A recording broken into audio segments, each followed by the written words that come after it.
नमस्कार, आप देख रहे हैं न्यूज समय तक और मैं हूं आपके साथ अमन त्रिवेदी। आइए नजर डालते हैं आज की ताजा खबरों पर। चलिए जानते हैं आज की देश और दुनिया की सिलेक्टेड काम की और महत्वपूर्ण 50 बड़ी खबरों को सिर्फ 10 मिनट में। पर अभी तक आपने इस वीडियो को लाइक नहीं किया तो लाइक कर दीजिए। पीएम मोदी ने अयोध्या को दी 15,700 करोड़ की कई परियोजनाओं की सौगात। इस दौरान 6 वंदे भारत समेत 8 ट्रेनों को दिखाई हरी झंडी और 8 किलोमीटर का किया रोड शो। इसके अलावा महर्षि वाल्मीकि एयरपोर्ट और अयोध्या धाम रेलवे स्टेशन का भी किया उद्घाटन। बोले 22 जनवरी के ऐतिहासिक क्षण का इंतजार कर रही पूरी दुनिया, देशवासियों की तरह मैं भी हूं बहुत उत्सुक। कांग्रेस नेता राहुल गांधी ने बेरोजगारी और महंगाई जैसे मुद्दों को लेकर मोदी सरकार को घेरा। बोले बीजेपी के कार्यकाल में रेल किराया बढ़ाओ, प्लेटफॉर्म टिकट भी हुआ महंगा। साथ ही कहा जनता की कमाई से पैसा निचोड़ रही है मोदी सरकार। अयोध्या राम मंदिर में लगाई जाएगी 600 किलो वजन की घंटी, बजाने पर आएगी ओम की आवाज। 25 लाख के खर्च में 400 कारीगरों ने किया तैयार। आर्टिकल 370 हमेशा के लिए चला गया। पीएम मोदी बोले जम्मू कश्मीर के लोग अपनी तकदीर लिखने को आजाद। विकसित भारत के लिए ज्ञान का फॉर्मूला भी दिया, जिसमें जी का मतलब गरीब, वाई का मतलब युवा, ए का मतलब अन्नदाता और एन का मतलब नारी शक्ति है। कैंसर से जंग जीतना हुआ और आसान, भारत के वैज्ञानिकों ने तैयार की पहली सिरप। कीमोथेरेपी में इस्तेमाल होने वाली इस दवा का नाम प्रिवेल रखा गया। ब्लड कैंसर के रोगियों के लिए यह दवा क्रांति ला सकती है। खासकर बच्चों के कैंसर के इलाज में परंपरागत टेबलेट का यह असरदार विकल्प बन सकती है। आगामी लोकसभा चुनाव में मुस्लिम महिलाओं को जोड़ने के लिए बीजेपी ने बनाया स्पेशल प्लान। पार्टी नए साल से शुरू करेगी शुक्रिया मोदी भाईजान अभियान। इस योजना की टैगलाइन ना दूरी है ना खाइए मोदी हमारा भाई है रखी गई है। अयोध्या में रामलला की प्राण प्रतिष्ठा में सोनिया गांधी और कांग्रेस अध्यक्ष मल्लिकार्जुन खड़गे का जाना तय नहीं। वरिष्ठ नेता जयराम रमेश बोले इस पर पार्टी सही समय आने पर करेगी फैसला। विनेश फोगाट ने खेल रत्न अवार्ड लौटाए। पीएमओ के बाहर कर्तव्य पथ पर छोड़े बजरंग पूनिया। बोले महिला पहलवानों का सबसे बुरा दौर। 22 जनवरी को अपने अपने घरों में श्री राम ज्योति जलाए और पूरे देश में दीपावली मनाए जिन्हें निमंत्रण मिला वहीं आए अयोध्या। पीएम मोदी ने देशवासियों से की अपील, कहा इससे व्यवस्थाएं बिगड़ेगी। 550 साल इंतजार किया, कुछ दिन और करें। शीतलहर की चपेट में उत्तर भारत, दिल्ली, यूपी, बिहार, राजस्थान, मध्य प्रदेश समेत 7 राज्य में कोहरे कालट धुंध की वजह से 80 फ्लाइट्स और 30 ट्रेनें हुई प्रभावित। 2 जनवरी तक पहाड़ों पर होगी बर्फबारी। आईएमडी ने जारी किया अलर्ट। कोहरे के चलते रोड एक्सीडेंट में 5 लोगों की मौत। 1 जनवरी 2024 को 8 अरब पार कर जाएगी दुनिया की आबादी। बीते एक साल में 7.5 करोड़ बढ़ी जनसंख्या। गंगा के पानी में 450 किलोमीटर तक फैला हेवी मेटल पोल्यूशन। काशी में 6 गुना ज्यादा हेवी मेटल। गंगा की मछलियों में भी मिला खतरनाक केडियम लेड।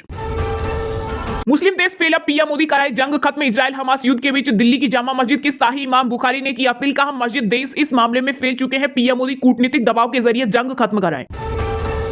सोनिया गांधी अगर राम मंदिर जाए तो कांग्रेस के 2% पाप हो जाएंगे कम। असम सीएम हिमंत बिस्वा शर्मा ने विपक्ष को दी नसीहत, कहा विपक्ष के नेता इन्विटेशन मिलने के बाद भी सोच विचार कर रहे हैं, उन्हें राजनीति को परे रखकर अयोध्या जाना चाहिए। नए साल से पहले मध्य प्रदेश में हुक्का बार बैन कानून का उल्लंघन किया तो मिलेगी सख्त सजा। दरअसल इसको लेकर 12 जुलाई 2023 को मध्य प्रदेश विधानसभा में विधेयक पारित किया गया था, जिसे अब राष्ट्रपति ने स्वीकृति दे दी है। राजस्थान की भजनलाल सरकार के मंत्रिमंडल का हुआ विस्तार। 22 विधायकों ने ली मंत्री पद की शपथ, जिनमें 12 कैबिनेट और 10 राज्य मंत्री बनाए गए। इसके अलावा राजस्थान में पहली बार चलते चुनाव में प्रत्याशी सुरेंद्र पाल सिंह टीटी को मंत्री बनाया गया।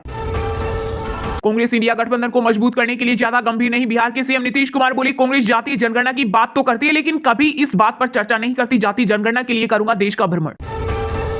भगवान राम सिर्फ हिंदुओं की नहीं पूरे विश्व की राम है। जम्मू कश्मीर के पूर्व सीएम फारूक अब्दुल्ला ने अयोध्या में भव्य राम मंदिर के उद्घाटन को लेकर दी मुबारकबाद। बोले हमें उस भाईचारे को बनाए रखने के लिए काम करना है जो आहिस्ता आहिस्ता हमारे वतन से गायब हो रहा।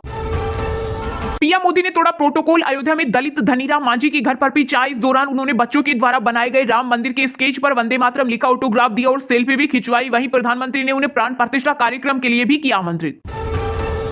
22 जनवरी के बाद लोकसभा चुनाव में भगवान राम को अपना उम्मीदवार बना देगी भाजपा। शिवसेना सांसद संजय राउत बोले मंदिर उद्घाटन में पॉलिटिक्स, खूब रैलियां और प्रचार हो रहा है, इसमें पवित्रता नहीं। इंडिया गठबंधन में बड़ी दरार। सीएम ममता बनर्जी का बड़ा बयान, कहा बंगाल में कोई लेफ्ट नहीं, लेफ्ट पार्टी के लोगों की टीएमसी के साथ बैठने की औकात तक नहीं। 10 दिन की साधना के बाद विपक्ष ने ध्यान केंद्र से लौटे दिल्ली के सीएम अरविंद केजरीवाल का इस साधना से असीम शांति मिलती है। नई ऊर्जा के साथ फिर से जनता की सेवा में लगेंगे। राम मंदिर को लेकर कांग्रेस ने राज्यसभा सांसद दीपेंद्र सिंह हुड्डा ने बीजेपी पर बोला हमला, कहा राम सबके बीजेपी राजनीति न करे। बिना निमंत्रण के भी 21 जनवरी को अयोध्या जाएगी कांग्रेस। रामलला ही नहीं 4 करोड़ गरीबों को भी मिला पक्का घर। अयोध्या में बोले पीएम मोदी आज देश में महाकाल महालोक का निर्माण ही नहीं हुआ बल्कि हर घर जल पहुंचाने के लिए पानी की 2 लाख से ज्यादा टंकियां भी बनवाई गई।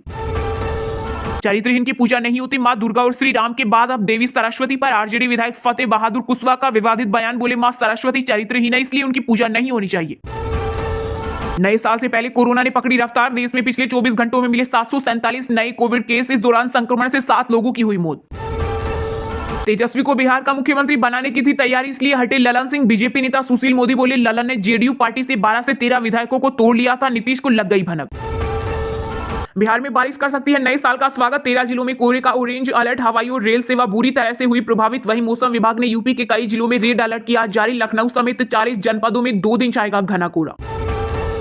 कांग्रेस नेता राहुल गांधी की भारत न्याय यात्रा पर केंद्रीय मंत्री अनुराग ठाकुर ने कसा तंज, कहा जो आपस में ही न्याय नहीं कर पा रहे तो यात्रा क्या करेंगे। समय और जगह बताई, हम पूछताछ करने आएंगे। जमीन घोटाले के मामले में 6 बार पेश नहीं हुई झारखंड के सीएम हेमंत सोरेन, तो ईडी ने भेजा 7वां नोटिस। 2 दिन टली हरियाणा में डॉक्टरों की हड़ताल, 1 जनवरी को गृह मंत्री अनिल विज से बैठक, उसके बाद लेंगे आगे का फैसला। अयोध्या में भगवान श्री राम की श्याम वर्ण की मूर्ति गर्भगृह में होगी स्थापित, काशी के कलश में भरे सरयू के जल से होगा भगवान श्री राम का जलाभिषेक। हो जाए सावधान, हरियाणा में अगर तोड़े ट्रैफिक रूल तो भरना होगा भारी जुर्माना, बिना हेलमेट के बाइक चलाने पर कटेगा ऑटोमेटिक चालान। मेरठ नगर निगम बोर्ड की मीटिंग में हुआ जबरदस्त हंगामा, भाजपा एमएलसी से हुई धक्का मुक्की, सदन से लेकर सड़क पर चले लात घुसे। रामनगरी में पीएम मोदी का जबरदस्त स्वागत, रोड शो में फूलों की बारिश, प्रधानमंत्री ने शेयर किया अयोध्या का स्पेशल वीडियो। चलिए अब जानते हैं जो आम आदमी के काम की और फायदेमंद खबरें हैं उनको विस्तार से। पर इससे पहले अभी तक आपने इस वीडियो को लाइक नहीं किया तो लाइक कर दीजिए। पीएम मोदी ने अयोध्या को दी 15,700 करोड़ की कई परियोजनाओं की सौगात। इस दौरान 6 वंदे भारत समेत 8 ट्रेनों को दिखाई हरी झंडी और 8 किलोमीटर का किया रोड शो। महर्षि वाल्मीकि एयरपोर्ट और अयोध्या धाम रेलवे स्टेशन का भी किया उद्घाटन। बोले 22 जनवरी के ऐतिहासिक क्षण का इंतजार कर रही पूरी दुनिया, देशवासियों की तरह मैं भी बहुत उत्सुक हूँ। जी हां, प्रधानमंत्री नरेंद्र मोदी ने अयोध्या में 15,700 करोड़ रुपए से अधिक की कई विकास परियोजनाओं का उद्घाटन और शिलान्यास किया। इस मौके पर पीएम मोदी ने एक कार्यक्रम को संबोधित भी किया। इस दौरान उन्होंने कहा कि आज पूरी दुनिया उत्सुकता के साथ 22 जनवरी के ऐतिहासिक क्षण का इंतजार कर रही है। ऐसे में अयोध्या वासियों में ये उत्साह और उमंग स्वाभाविक है। उन्होंने कहा भारत की मिट्टी के कण कण और भारत के जन जन का मैं पुजारी हूं और मैं भी आपकी तरह उतना ही उत्सुक हूं। इससे पहले पीएम मोदी ने 8 किलोमीटर लंबा रोड शो किया। इस दौरान लोगों ने उन पर फूल बरसाए। इसके बाद मोदी ने अयोध्या स्टेशन का लोकार्पण किया। इसके अलावा प्रधानमंत्री ने 6 वंदे भारत और 2 अमृत भारत ट्रेनों को भी हरी झंडी दिखाई। दरअसल मोदी तीसरी बार रामनगरी आए हैं। पहली बार वह 5 अगस्त 2020 को राम मंदिर भूमि पूजन में शामिल हुए थे। इसके बाद 23 अक्टूबर 2022 को दीपोत्सव में हिस्सा लिया था। अपने संबोधन के दौरान पीएम मोदी ने कहा आज अयोध्या में 15,000 करोड़ रुपए से अधिक के विकास कार्यों का शिलान्यास और लोकार्पण हुआ है। इंफ्रास्ट्रक्चर से जुड़े ये काम आधुनिक अयोध्या को देश के नक्शे पर फिर से गौरव के साथ स्थापित करेंगे। आज विकसित भारत के निर्माण को गति देने के अभियान को अयोध्या नगरी से नई ऊर्जा मिल रही है। पीएम मोदी ने आगे कहा कि एक समय था जब यही अयोध्या में रामलला टेंट में विराजमान थे। आज पक्का घर सिर्फ रामलला को ही नहीं बल्कि देश के 4 करोड़ गरीबों को भी मिला है। इसके अलावा प्रधानमंत्री ने कहा मैं भारत के 140 करोड़ देशवासियों से हाथ जोड़कर प्रार्थना कर रहा हूं कि 22 जनवरी को अयोध्या में भगवान राम विराजमान हो, तब राम ज्योति जलाएं और दीपावली मनाएं। कांग्रेस नेता राहुल गांधी ने बेरोजगारी और महंगाई जैसे मुद्दों को लेकर मोदी सरकार को घेरा। बोले बीजेपी के कार्यकाल में रेल किराया बढ़ा और प्लेटफॉर्म टिकट भी हुआ महंगा। साथ ही कहा जनता की कमाई से पैसा निचोड़ रही मोदी सरकार। जी हां, कांग्रेस लोकसभा चुनाव से पहले केंद्र की मोदी सरकार पर लगातार हमलावर है। राहुल गांधी ने बेरोजगारी और महंगाई जैसे मुद्दों पर मोदी सरकार को जमकर घेरा। उन्होंने सोशल मीडिया प्लेटफॉर्म एक्स पर ट्वीट करके रेलवे किराए और रसोई गैस की कीमतों को लेकर कटाक्ष किया।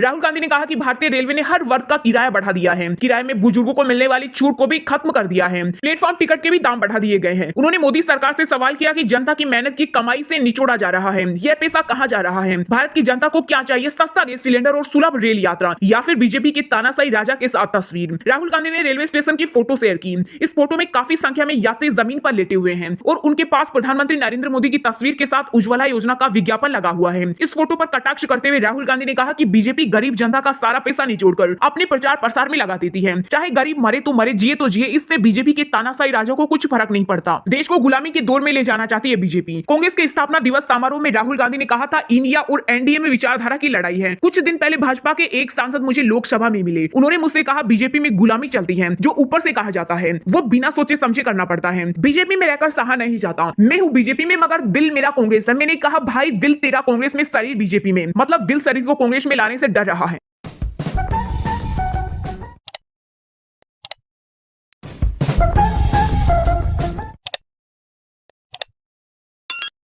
फिलहाल खबर में इतना ही। तब तक के लिए देखते रहिएगा न्यूज समय तक और दीजिए यानी हमें यानी कि अमन त्रिवेदी को इजाजत। नमस्कार।